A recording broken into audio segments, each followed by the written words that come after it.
Todos nós já perdemos alguém chegado, um familiar ou um amigo.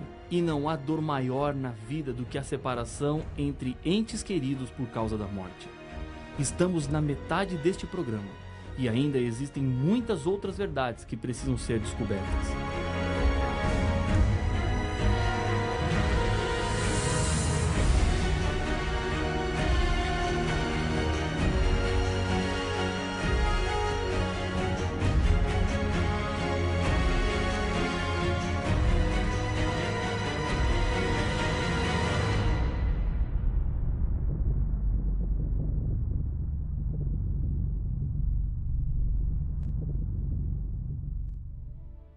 A experiência mais trágica que passamos nesta vida, sem dúvida, é a morte. São laços de amor e amizade que são quebrados, levando um pedaço de quem continua vivo. Depois, ter que conviver com a ausência no dia a dia machuca demais. Os anos se passam, a dor diminui, mas a falta nunca mais será preenchida. Diante dessa dor, o clamor dos seres humanos é: para onde vão as pessoas depois que morrem? Onde está minha filha? Um homem perguntou-me chorando, em uma cerimônia fúnebre de uma garotinha de 2 anos. As opiniões quanto ao assunto são muitas. Para uns, o espírito continua sofrendo, enquanto não forem acertadas todas as dívidas espirituais que foram deixadas na terra. Outros defendem que existe a reencarnação do espírito em outra pessoa. E há aqueles que argumentam dizendo que se a pessoa foi boa, vai para o céu, para o paraíso. O livro do Apocalipse nos traz as respostas e precisamos mais do que nunca da segurança da palavra de Deus nesses assuntos tão difíceis. O inimigo de Deus, nos últimos dias, tem usado a curiosidade que os seres humanos têm com relação à morte como uma arma poderosa para enganar as pessoas e levá-las para longe da verdade. O objetivo do diabo é levar o ser humano a obedecer qualquer coisa e qualquer um, menos Deus. Ele no passado usou diferentes estratégias e hoje sua estratégia tem sido a despersonalização de Deus. Deus assim deixa de ser uma pessoa e passa a ser uma simples energia que pode estar em todas as coisas e em todos os lugares, inclusive dentro do próprio ser humano. Com isso, o ser humano torna-se Deus e é levado a crer que a vida que existe nele é eterna. No livro do Apocalipse, capítulo 1, verso 18, Jesus apresenta-se como autoridade nesse assunto de vida e morte. Acompanhe aquilo que o texto nos diz.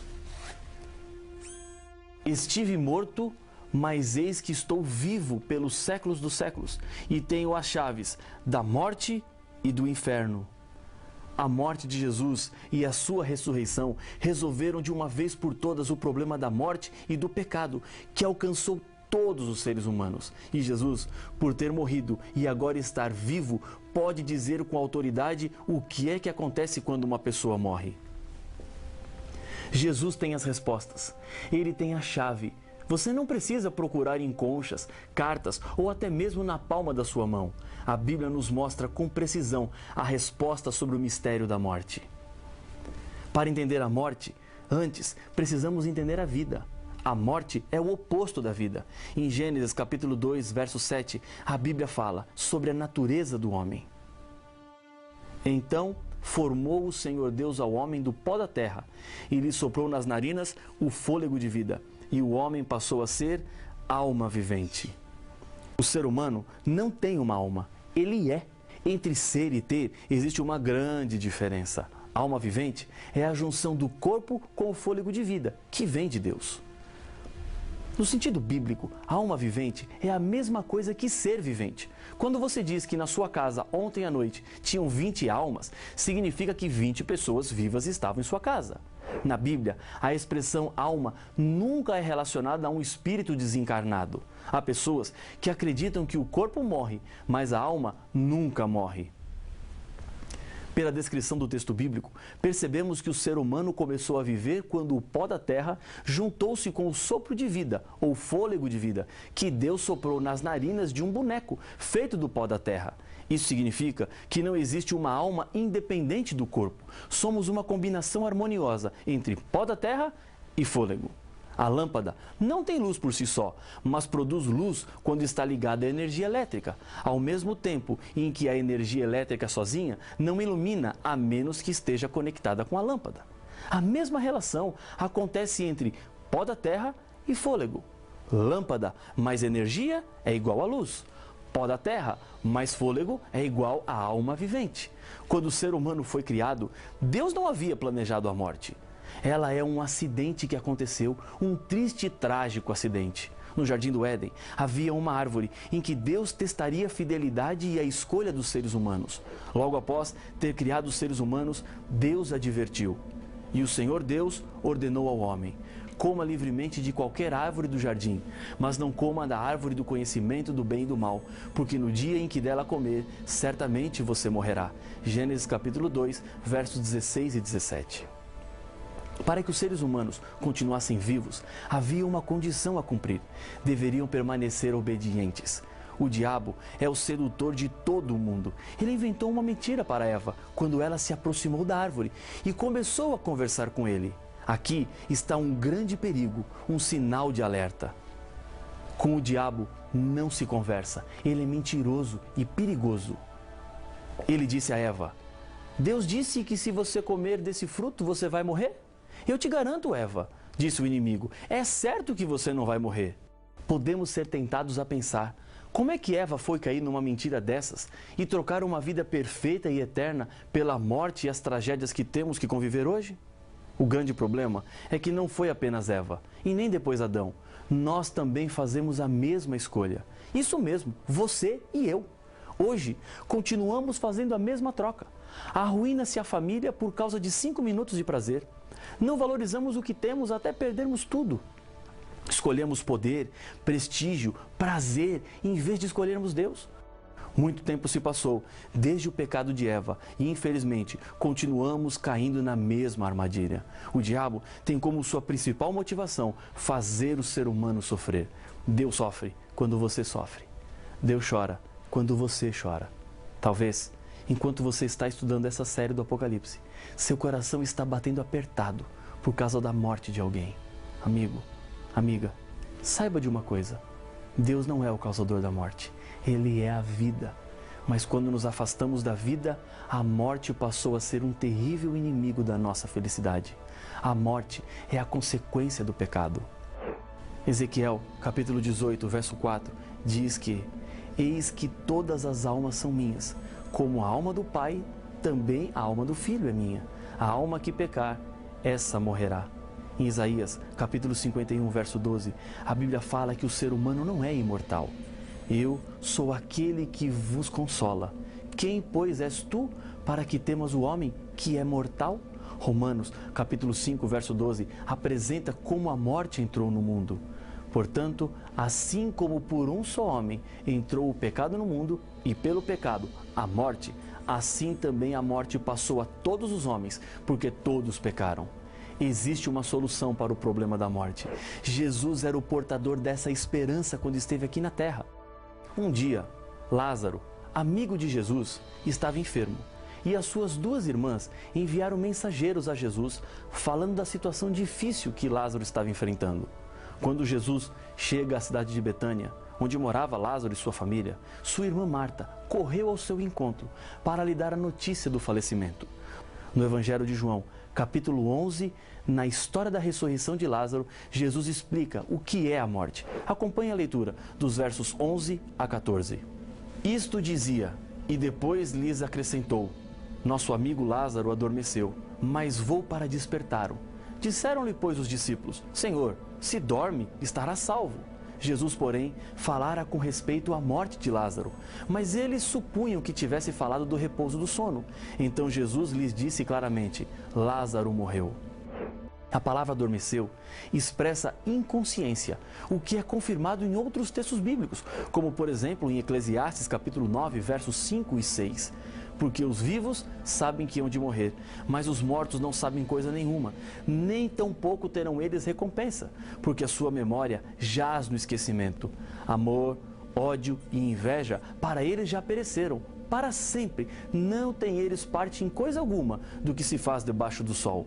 Quando uma pessoa morre, quebra-se então a união entre o pó da terra e o fôlego de vida, desaparecendo assim a vida consciente, ou seja, a alma vivente. Isso significa que é impossível aos mortos aparecerem para os vivos. Os mortos não voltam ao convívio dos vivos. Falar com os mortos não é falar com os mortos. Se eles não podem voltar, obviamente todo o engano está sobre a responsabilidade do diabo.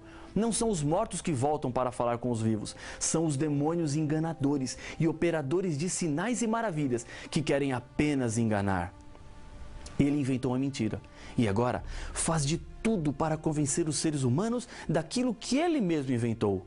Você poderá ver essa mensagem todos os dias, através das novelas, dos filmes, no rádio, na TV, nos jornais, nas revistas espalhadas por aí. Lembre-se de uma coisa: os que acreditam na Bíblia não consultam os mortos, mas devem consultar a Deus. Apocalipse capítulo 1, verso 5, apresenta Jesus como o primogênito dos mortos, que na linguagem bíblica quer dizer o mais importante, o primeiro, o preeminente. Considerando que Jesus não foi o primeiro a morrer e nem o primeiro a ressuscitar, e que também não foi o primeiro a ressuscitar e subir ao céu, pois Moisés foi antes, torna-se evidente que o sentido aqui é de importância. A expressão é equivalente à mesma que se usa para governantes, quando se diz o primeiro homem da nação, a primeira dama. A morte e a ressurreição de Jesus é a primeira em importância, pois nos garante que haverá a ressurreição dos fiéis para a vida eterna. O ensino bíblico para a solução da morte é a ressurreição. Os que morreram ainda não receberam a vida eterna. Veja o que a Bíblia nos diz em Hebreus capítulo 11, versos 39 e 40. Ora, todos estes que obtiveram bom testemunho por sua fé, não obtiveram, contudo, a concretização da promessa, por haver Deus provido coisa superior a nosso respeito, para que eles, sem nós, não fossem aperfeiçoados. Os filhos fiéis de Deus ainda não foram recompensados. A mesma ideia de ressurreição aparece em Isaías capítulo 26, verso 19. Os vossos mortos e também o meu cadáver viverão e ressuscitarão. Despertai e exultai, os que habitais no pó, porque o teu orvalho, ó Deus, será como o orvalho de vida, e a terra dará à luz os seus mortos. Paulo, falando no contexto da volta de Jesus a essa terra, diz que naquele momento acontecerá a ressurreição daqueles que estão em suas sepulturas, dormindo, aguardando serem acordados pelo Senhor Jesus. Pois, se cremos que Jesus morreu e ressuscitou, assim também Deus, mediante Jesus, trará em sua companhia os que dormem, porquanto o Senhor mesmo, dada a sua palavra de ordem, ouvida a voz do arcanjo e ressoada a trombeta de Deus, descerá dos céus, e os mortos em Cristo ressuscitarão primeiro. 1 Tessalonicenses capítulo 4, versos 14 e 16. Esta é a esperança dos cristãos. Se a morte arrancou de você alguém muito especial, tenha certeza de que ele está dormindo. O corpo voltou a ser pó da terra e o sopro de vida voltou para Deus. Quem morreu não tem mais consciência de nada, não sofre nem se alegra, não tem frio nem fome, apenas descansa no Senhor. No final do Apocalipse, quando João nos descreve o que acontecerá depois da volta de Jesus, a Bíblia nos diz: então a morte e o inferno foram lançados para dentro do lago de fogo. Esta é a segunda morte, o lago de fogo. Apocalipse capítulo 20 e o verso 14. A segunda morte é a morte eterna, sem fim. A primeira morte é a do sono, de onde todos os seres humanos serão acordados. Mas para os infiéis que participarem da segunda morte, não há mais despertar. Ela representa o fim de todas as coisas, e todas as mortes terão fim. Paulo nos diz em 1 Coríntios capítulo 15, verso 26, o último inimigo a ser destruído é a morte. A vida eterna é prometida a todos que creem. O diabo é tão mentiroso que quer fazer com que as pessoas acreditem que, mesmo não crendo em Cristo, é possível viver eternamente, ainda que seja no inferno. Não é isso que a Bíblia nos ensina. Na volta de Jesus, milagres maravilhosos acontecerão e a ressurreição dos mortos é um deles. Em 1 Coríntios capítulo 15, versos 20 a 23, a Bíblia apresenta a solução de Deus para o problema do pecado. Mas, de fato, Cristo ressuscitou dentre os mortos, sendo Ele as primícias dos que dormem. Visto que a morte veio por um homem, Também, por um homem veio a ressurreição dos mortos, porque assim como em Adão todos morrem, assim também todos serão vivificados em Cristo. Cada um, porém, por sua própria ordem. Cristo, as primícias, depois os que são de Cristo na sua vinda. Neste dia, o choro se transformará em sorriso. Mães que perderam seus filhos poderão abraçá-los novamente. Filhos reencontrarão seus pais. Maridos se encontrarão com suas esposas e esposas com os seus maridos. Os órfãos e abandonados terão para sempre uma família. Deus dará ao ser humano tudo aquilo que ele quis que o ser humano sempre tivesse. Em Apocalipse, capítulo 21, verso 4, a Bíblia nos diz: "E lhes enxugará dos olhos toda lágrima, e a morte já não existirá. Já não haverá luto, nem pranto, nem dor, porque as primeiras coisas passaram." Todos os que aceitarem a Jesus como Senhor da sua vida e reconhecerem que Ele nos salvou e assim decidem viver de acordo com a vontade de Deus e morrerem nessa vida, verão se cumprir a poderosa promessa da ressurreição. Essa é a grande esperança, essa é a grande certeza. Está você triste por causa da morte de alguém que foi especial e importante para você?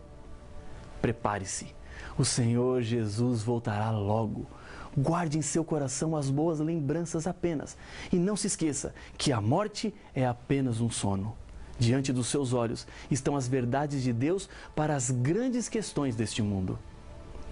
Neste momento, uma decisão precisa ser tomada. Não há como ficar indiferente ou mesmo em cima de um muro sem saber qual lado descer. Escolha ficar ao lado da verdade. Deus tem aberto diante dos seus olhos o plano que Ele tem para este mundo mau. A morte não é o final de tudo. Ainda existe esperança. E porque existe essa esperança, eu quero nesse momento lhe convidar a orar comigo.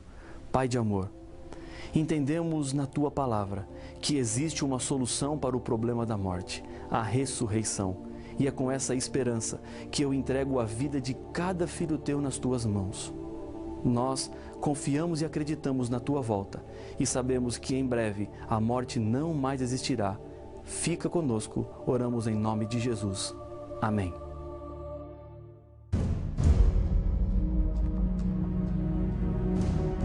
Desde o primeiro pecado, o sacrifício de animais simbolizavam o sacrifício de Jesus Cristo.